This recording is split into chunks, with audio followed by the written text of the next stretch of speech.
네, 오늘 본문의 내용은 두 번째 돌판이 만들어지는 이야기와 하나님이 모세 앞에서 하나님 자신의 이름을 드러내시고 선포하시는 이야기의 내용이 기록되어 있습니다. 먼저는 두 개의 돌판을 다시 깎으라고 말씀하십니다. 이 이야기를 하셨을 때 하나님의 의도가 무엇인지를 다시 우리가 좀 생각해 볼 필요가 있겠습니다. 첫 번째 돌판은 모세가 던져서 깨트려졌던 것이죠.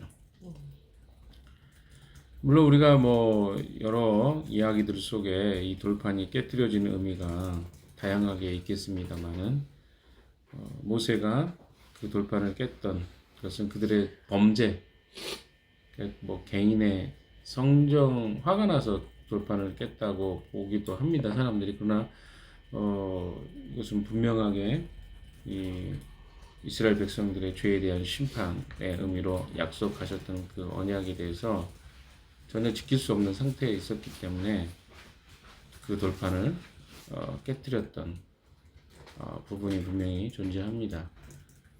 그래서 다시 그 두 개를 깎으라고 하신 것은 어떻게 보면 상당히 하나님의 진노가 또 하나님이 그들에 대한 그들이 범죄한 사실에 대해서 다시 한번 기회를 주신다는 것들이 전제되어져 있는 이 두 번째 돌판의 의미라고 저는 생각합니다. 분명하게 그들에게는 심판이 임할 것이고 또 하나님은 그것을 잊어버리지 않겠다고 말씀하셨습니다. 그럼에도 불구하고 하나님의 성품과 속성 속에서 두 번째 돌판을 다시 깎고 만들려고 하시는 것은 그들과 다시 하나님과의 관계를 회복하고 또 그들을 인도하실 것에 대한 메시지를 담고 있다고 말할 수 있겠습니다. 우리가 쭉 33장까지 보았던 내용 중에 하나님이 이스라엘 백성들에게 그렇게 다시는 그들과 함께 가나안 땅에 올라가지 않겠다고 하셨던 것은 강력한 경고의 메시지였다는 것을 우리는 보았습니다. 왜냐하면 모세가 중보의 기도를 하나님께 드렸고 또 그들을 버리지 말아달라는 것을 요청드렸지만 그것 때문에 하나님이 그들을 용서했다고 보기에는 이 하나님의 그 의도가 무엇인지 명확하게 설명하기 어렵습니다. 근데 그것은 강력한 경고죠. 완전히 그들과 함께 하지 않겠다고 하셨던 그 메시지 속에는 이런 메시지들이 구약에는 많이 나올 겁니다. 왜냐하면 완전하게 심판하시겠다. 다시는 이 백성을 보지 않겠다. 이런 표현들이 굉장히 많이 나와요. 근데 우리가 이제까지 계속해서 오해해 왔던 것 중에 그 말의 진의적 의미를 잘 이해하지 못하고 그 말의 그 단어적 의미, 수사적 의미만 우리는 좀 많이 생각했던 것 같아요. 그러다 보니까 하나님 너무 무섭다, 너무 단호하시다 이런 표현으로 제가 많이 이해했다고 말씀을 드렸습니다.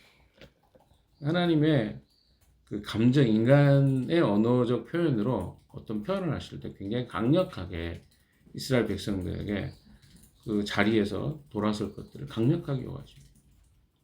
근데 그것에 대해서 이스라엘 백성들이 습관적으로 지속해서 그 범죄를 범합니다. 이 습관적 범죄에 대해서 강력한 하나님의 메시지가 선언됐을 때 잠깐 이스라엘 백성들은 거기 반응합니다. 그리고 다시 어떻게 하죠? 다시 하나님을 떠나는 형태의 그런 습관적인 어떤 하나님을 떠나버리는 일들이 계속해서 발생했기 때문에 더 강력해지죠. 우리가 어떤 약속해놓고 어떤 걸 안 지키면 우리가 어떻게 합니까? 인간적으로라도 그런 부분에 대해서 더 강력하게 이걸 얼마나 중요한지 설명하지 않겠습니까? 하나님께서도 인간을 향해서요 끊임없이 용서해 주시죠. 하나님의 성품이 긍휼을 가지고 계신 분이니까. 그러나 계속해서 하나님 어떻습니까? 그들의 행동의 태도의 전환을 요구하십니다. 그런데도 불구하고 또 그렇게 했을 때 하나님 또 강력하게 표현하고 이런 것들이 반복되는 것들을 우리는 보게 됩니다. 그래서 이 하나님의 그 말씀하시는 어조에만 우리가 너무 강조하다 보면 어디로 간다고요? 하나님 무서운 하나님, 두려운 하나님. 그러나 오늘 본문에도 그런 내용이 유사하게 나오는 부분이 있기 때문에 이따 그 내용이 나오면 다시 한번 이야기하도록 하겠습니다.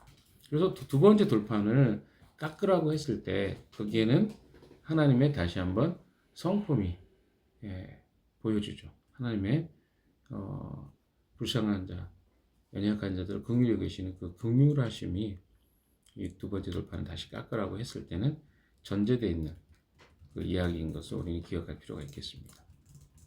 자, 그래서 두 번째 돌판을 깎아라. 그러면 내가 깨뜨려버린 처음 돌판 위에 쓴 그 말을 내가 새 돌판에 다시 새겨주겠다. 똑같은 것을 다시 만들어주겠다. 다시 갱신이죠. 어떻게 보면 2절도 한번 읽어볼까요? 시작. 너는 그것을 내일 아침까지 준비해서 아침에 일찍 시내 산으로 올라와서 이 산 꼭대기에서 나를 기다리고 서 있거라. 모세가 아침 일찍이 시내산에 올라와서 이 산 꼭대기에서 나를 기다리고 서 있어라. 다시 하나님이 모세를 만나 주시는 것입니다. 아직도 모세 외에는 다른 사람들을 만나지 않으시죠. 이것은 명확합니다. 하나님은 죄는 용서하시지만 죄에 대해서는 잊지 않으시는 그 하나님이신 것을 보여주십니다.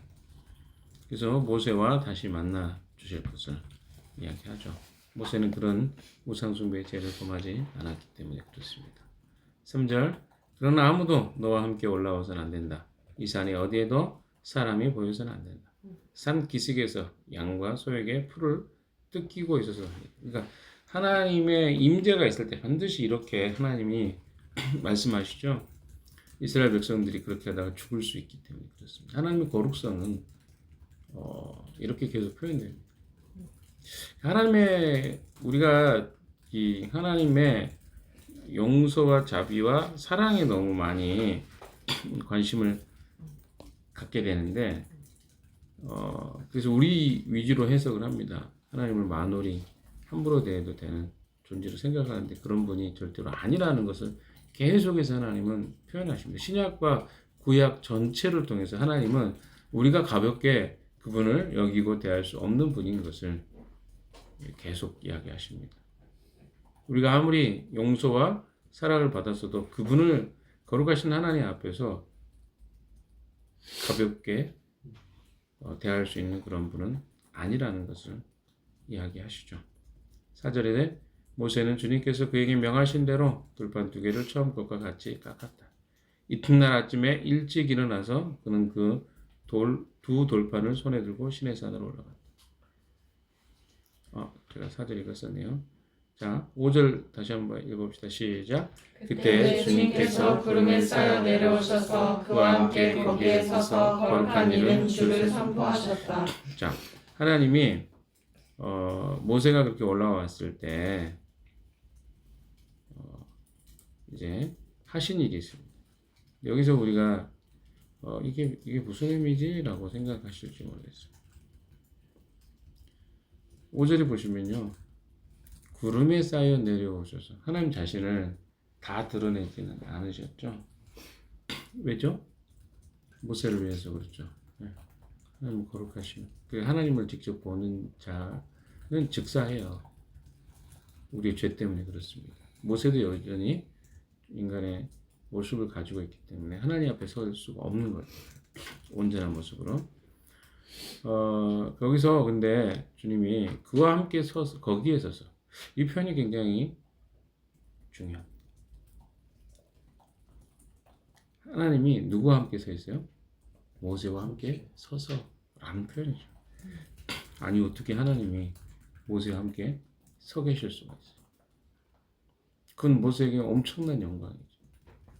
여러분 그렇지 않습니까? 내가 누군가와 사진 한 장만 찍어도 지금 뭐 이재명 대표나 대통령이 될 가능성이 많은 사람하고 사진 한 장 찍으면 사람들이 어떨 것 같아요? 우와 이렇게 생각하겠죠. 그래서 사람들이 사진 한번 찍으려고 지금 막 그렇게 하잖아요. 그러니까 대통령도 그런 대통령이 될 사람도 그러는데 그러면 어떻습니까? 하나님이 나와 함께 서서 옆에 그러면 이 권위는요 어떨까요? 뭐 예전에 대통령 옆에 문고리 3인방 뭐 이렇게 해가지고 문고리가 뭡니까? 대통령을 만나려면 그 사람들을 통해야만 만날 수 있고 이야기할 수 있어서 문고리가 된 거 아니에요? 그래서 그 사람들의 그 뭐죠? 그런 권위랄까요? 권세랄까요? 그게 어마어마했어요. 아무리 높아도 그 사람들보다 못해요. 국무총리면 뭐합니까? 안 만나주는데 대통령이 가장 높은 권위를 가지고 있는 사람이 만나주는 사람이 높아지는 거예요. 그러니까 어떻습니까? 하나님이 모세와 함께 서 계셨다는 것은요. 그를 어떤 자리로 높이셨는지를 우리가 알 수 있습니다. 가장 그를 대단한 자. 근데 여러분 여기서 우리가 기억하셔야 될 건요. 에베소서 2장 말씀에 우리를 일으키셔서 그의 보좌에 앉히셨다는 그 단어를 기억하실 필요가 있습니다. 그러니까 우리가 그런 단어를 볼 때 그리스도와 함께 우리를 살리시고 일으키시고 앉히시고 이런 표현이 나오죠. 하나님이 우리를 어떤 자리로 격상시켜 주셨는지를 이해할 수 있습니다. 모세의 반열에 우리를 세워 주신 것이죠. 주를 그리스도라고 고백하고 믿는 자들에게 하나님은 우리를 그리스도의 부활 가운데 그런 위치와 신분으로 세우셨다는 그런 놀라운 사실이 신약에도 기록되어 있습니다. 그래서 이렇게 쭉 지나가는 말 같지만 제가 지난번에도 요한복음 이야기하면서 하나님의 영광이 하나님 예수 그리스도 자신을 드러냈을 때 그 사람들이 꼬부라졌다 엎드러졌다라고 했을 때 그것도 그냥 대충 보면 안 된다고 이야기 드렸잖아요. 이렇게 서서 계셨다 하나님이 누구와 함께 모세와 함께 이것은 엄청난 그 당시에는 파격적인 일이죠. 그래서 모세의 권위가 또 그의 영광이 얼마나 충만했을까. 거기에다가 또 뭡니까? 거룩한 이름 주를 선포하셨다. 주를 선포했다는 거는 하나님 자신의 본성, 본질을 어때요? 드러내신 거예요. 주라는 것은 뭐? 난 스스로 존재하는 자다라고 하는 것을 다시 선포하시고 드러내신 거 아닙니까? 그러면 뭡니까? 하나님이 모세를 자기 옆에 세우시고 자기 자신을 드러내신 거예요. 이런 일이 없어요. 전에도 없었고 구약 기간 내내 이렇게 이럴 만한 일이 거의 없습니다. 그러니까 하나님 앞에 거룩하게 또 하나님을 추구하고 찾는 자들에게 하나님을 드러내 보여주시는 분이라는 것이 명확하게 여기에 하나님이 자기를 계시해 주시는 거죠. 신약에도 마찬가지입니다. 예수님이 그런 말씀 하셨죠. 여러 차례 말씀하셨습니다. 마태복음에도 이야기하고 누가복음에도 구하고 찾고 두드리라. 그러면 열릴 것이다. 근데 이 메시지가 우리는 이제까지 계속 뭐예요?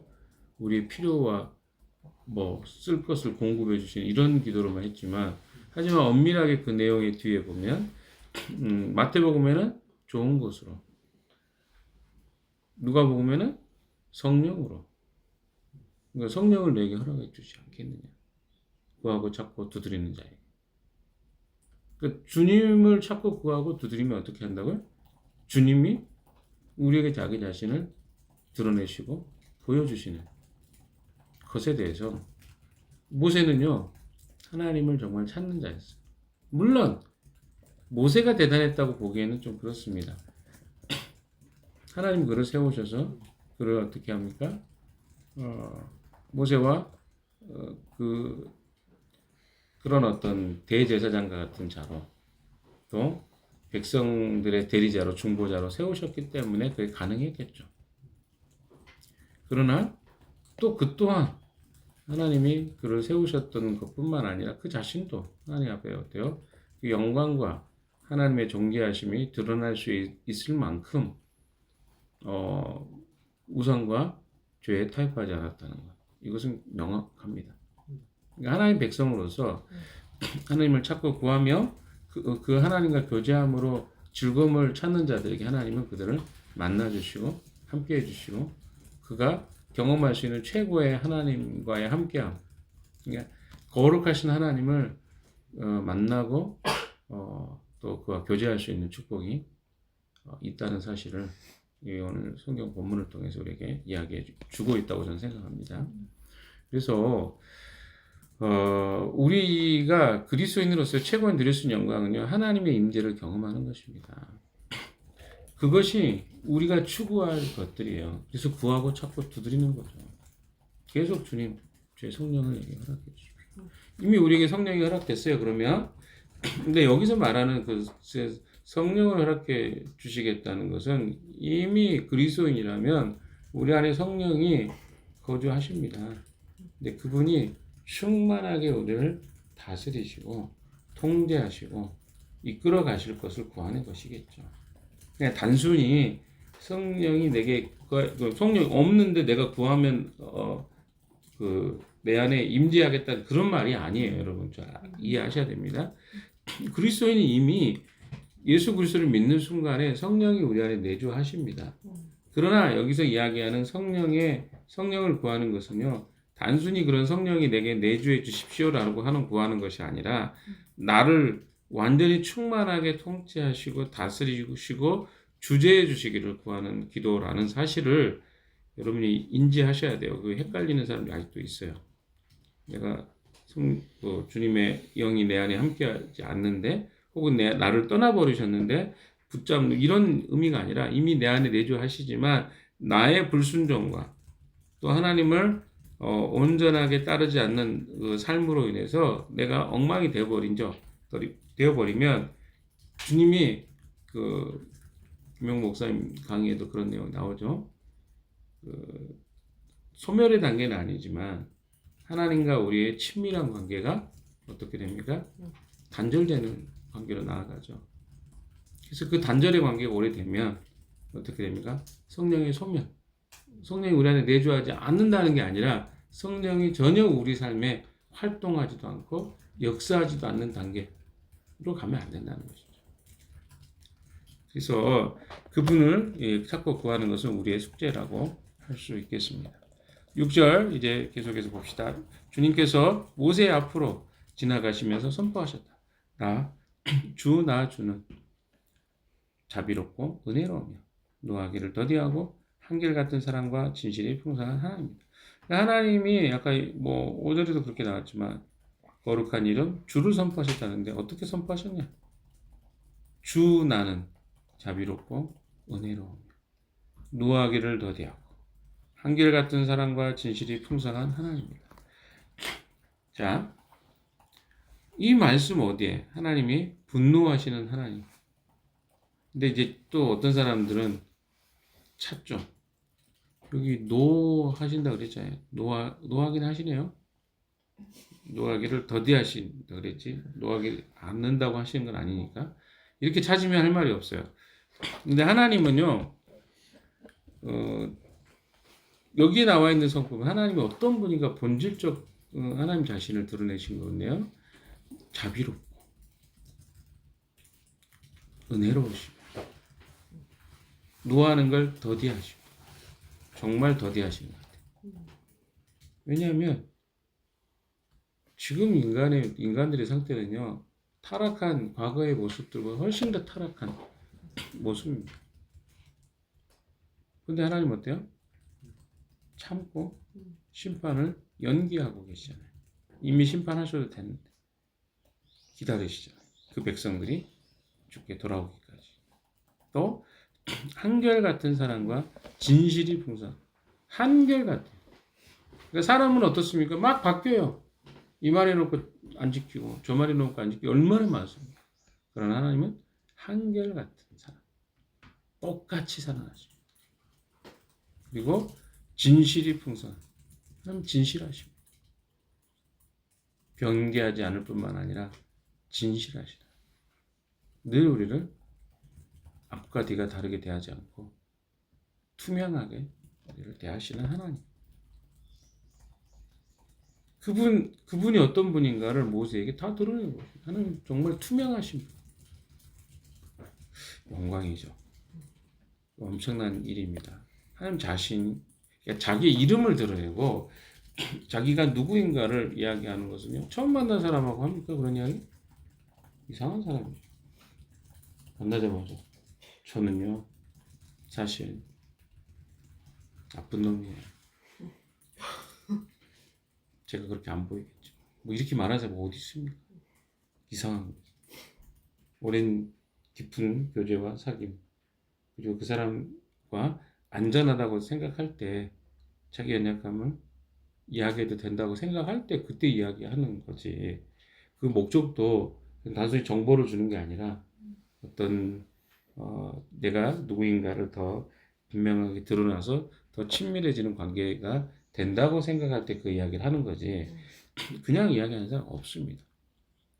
하나님은 어때요? 자기 자신이 이렇게 드러냈다. 얼마나 모세와 친밀하고 가까운 관계인지 이름을 이야기한다는 것은 바로 그런 의미가 있습니다. 이걸 이야기해 주고 있는 것이죠. 자, 그런데 하나님이 노하기를 더디하신다는 것, 또 하나님이 자비롭고 은혜롭다는 것을 조금 더 설명하고 있습니다. 7절에 같이 읽읍시다. 시작. 수천대에 이르기까지 한결같은 사랑을 베풀며 악과 허물과 죄를 용서하는 하나님이다. 그러나 나는 죄를 벌하지 않은 채 그냥 넘기지는 않는다. 아버지가 죄를 지으면 본인에게뿐만 아니라 3, 4대 자손에게까지 벌을 내린다. 자, 아까도 제가 이야기했습니다. 노하기를 더디한다 했을 때 도는 하시네요. 이렇게 이제 보는 사람이 있는 것처럼 여기도 어떻습니까? 하나님이 한결같은 어떤 사랑을 베푸냐? 수천 대까지. 수천 대면 천으로 계산해요. 천이라는 숫자 완전수거든요. 이제 수천 대면 무한대로 용서해 주시는 거죠. 용서가 아니라 사랑을 베푸는 거죠. 그런데 하나님은 어떻습니까? 악과 허물과 죄를 용서하시는 하나님입니다. 하나님의 사랑과 용서에 대해서 이야기합니다. 그러나 죄에 대해서는 어떻게 하시냐? 벌하지 않은 채 그냥 넘기지는 아니야. 명확하게. 죄에 대해서는 하나님은요 명확하게 정색하시는 분이에요. 우리가 웃고 넘어갈 수 있는 그런 문제를 하나님의 문제를 대하지 않는다. 명확하게 하나님, 나는 죄를 벌하지 않은 채 그냥 넘기지는 않는다. 아버지가 죄를 지으면 본인에게뿐만 아니라 3, 4대 자손에게까지 벌을 내는다. 그럼 여기서 우리가 연좌제인가? 이렇게 생각할 수 있습니다. 그런데 이것은 자, 수천 대까지 하나님의 한결같은 사랑하신다 그랬죠? 비교하죠. 하나님의 사랑이 얼마나 놀랍고 큰가에 대한 비교지 3, 4대? 너무하시네. 이렇게 생각하면 안 돼요. 이 숫자를 수천과 3, 4는 어느 정도입니까? 비교하기가 어렵겠죠. 그런데 여기 아까 제가 연좌제인가? 아니요, 죄의 유전성입니다. 유전성이라고 하는 것은 뭐 죄가 유전되냐? 뭐라 해야 가게 흐르는 저주가 있냐? 뭐 이런 측면이 아니라 영향이 가는 거죠. 아니, 습관만 해도 아버지가 그런 행동, 태도를 취하면 자녀가 어때요? 똑같이 하잖아요. 죄도 습관적이에요. 그러니까 어디로 가요? 자녀에게 흘러갑니다. 왜냐하면 그 태도가 안 바뀌기 때문에 그래요. 그 이야기를 하고 계십니다. 그 죄가 결국은 3, 4대까지 어때요? 그 자녀들에게 영향을 미칠 수밖에, 그럼 벌을 받는 거죠. 그래서 그걸 꺼내는 게 그렇게 어려운 거예요. 그래서 우리가 이런 문제를 좀 진지하게 고민해야, 죄에 대한 문제는 진지하게 고민해야. 우리가 여기서 꺼내내지 않으면, 생각해 보세요. 제가 여러 차례 이야기 드렸지만 어린 시절에 잘못을 우리가 행합니다. 잘못할 수 있죠. 실수할 수 있어요. 그래서 어떻게 해야 됩니까? 그때 잘 교육하고 훈육하는 것이 그렇게 중요합니다. 왜? 그것이 자라나기 때문에 그래요. 병도 그렇지 않습니까? 초기에 잘 진단하고 치료하면 회복이 빠르죠. 내버려 두면 어떻게 됩니까? 그것이 치료하기 어렵고 그것이 우리에게 굉장한 인생의 걸림돌이 되는 것이죠. 마찬가지. 죄의 문제. 그래서 우리가 자녀를 키우는 우리 부모들은 명확하게 기억하셔야 돼요. 어린 시절에 자녀를 훈계하고 교육하는 것은 그래도 비교적 간단합니다. 힘들긴 하지만 얘가 울고 혼자 막 싸우는 것 같고 막 그래서 힘들 것 같죠. 그러나 그때 교육 안 시키면 언제 그 결과 나온다고요? 20대, 30대 그 결과 나오면 그 치료가 어려워요. 40대, 50대, 60대까지 가는 건 시간 문제. 그래서 우리에게 이런 기회가 주어질 때 명확하게 그 문제에 대해서 치료하고 다루는 것은 우리에게 너무나 필요하다. 그냥 넘기지 않는 하나님의 성품 속에. 자녀들에 대한 교육을 그래서 어렸을 때 잘 시켜야 됩니다. 그냥 아유 피곤해 그냥 넘기고 괜찮지 않을까? 아니요. 절대 안 됩니다. 그때 힘들더라도 교육을 시키시면 계속 편해져요. 그러면 이 문제를 여러분 기억하셨으면 좋겠고요. 8절, 9절 같이 읽겠습니다. 시작. 모세가 급히 땅에 엎드려서 경배하며 아뢰었다. 주님께서 저에게 은총을 베푸시는 것이 사실이면 주님께서는 우리와 함께 가주시기 바랍니다. 이 백성이 고집이 센 백성인 것은 사실이나 주님께서 우리의 악과 우리의 죄를 용서해 주시고 우리를 주님의 소유로 삼아 주시기를 바랍니다. 모세가 할 수 있는 것은요.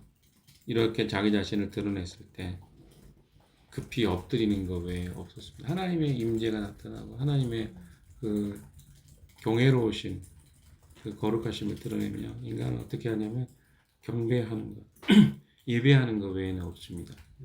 그러면서 모세가 하는 이야기는요, 이 하나님의 성품 앞에서, 그러니까 그냥 자기의 그 뭐죠? 우리가 보통 기도는 무엇이라고 생각합니까? 내가 원하는 걸 하잖아요. 아니요. 기도는 하나님의 속성과 성품, 하나님의 뜻 가운데 기도하는 것입니다. 하나님의 뜻 가운데, 하나님의 성품 가운데, 하나님 자기 자신이 어떤 분인가를 드러냈잖아요. 긍휼과 자비가 한없이 많으시고. 그러나 죄를 범하면 3, 4대까지 벌하시겠다.